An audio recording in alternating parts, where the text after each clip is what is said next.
The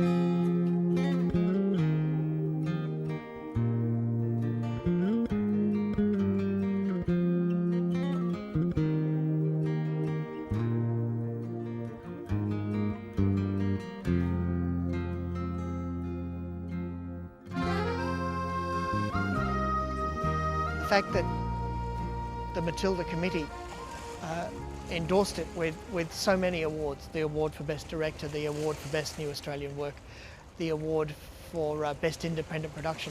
Those 3 awards are not likely and not lightly given away, and there was some stiff competition last year. Last year was a very good year for theatre.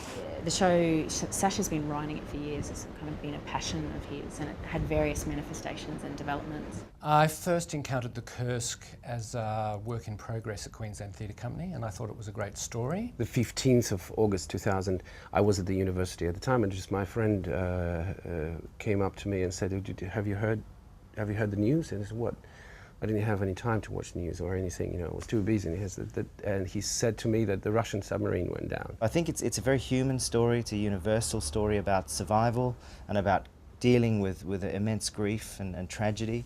But it's also a story of great bravery and courage, which I think all people, whether they're Australian or Russian, will be able to relate to. The company then supported it through its development, and then finally it was performed at Metro Arts.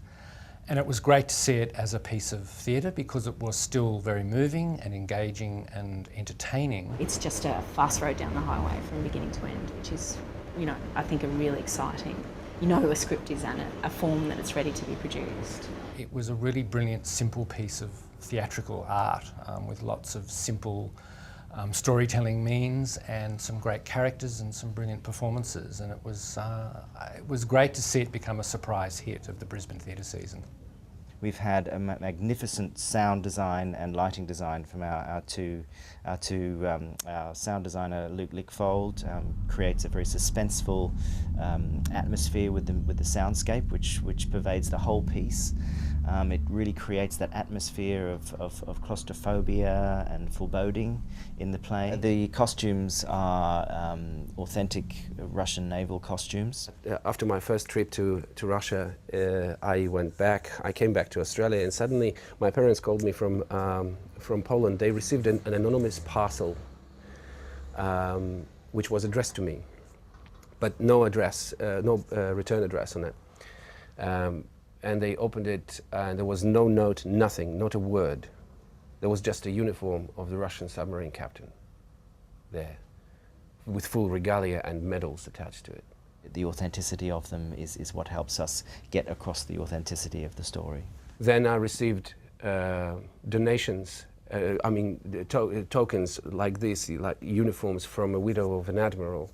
That was incredibly moving. She worked in the chemist in Kaliningrad.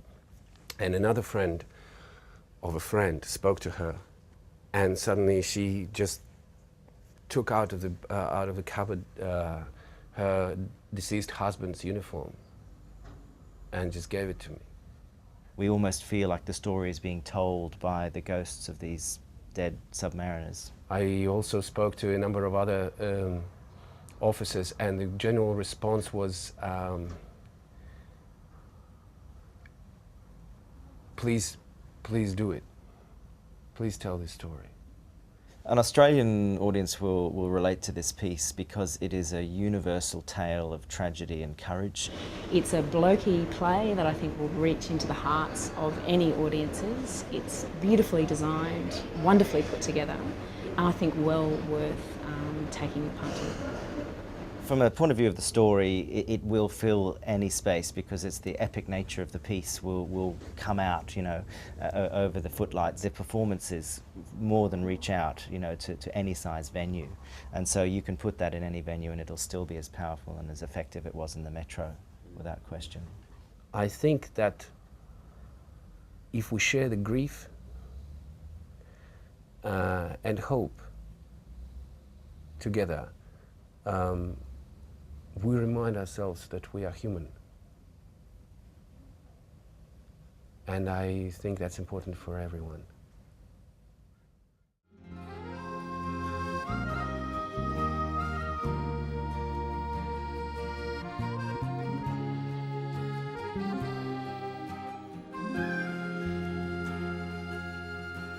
Кто бы сказал, что мы встретимся под этой звездой? Я не смотрел на часы, я думал, у меня проездной. Побереги себя, не трать на меня весь свой яд. Все уже случилось, мертвые матросы не спят.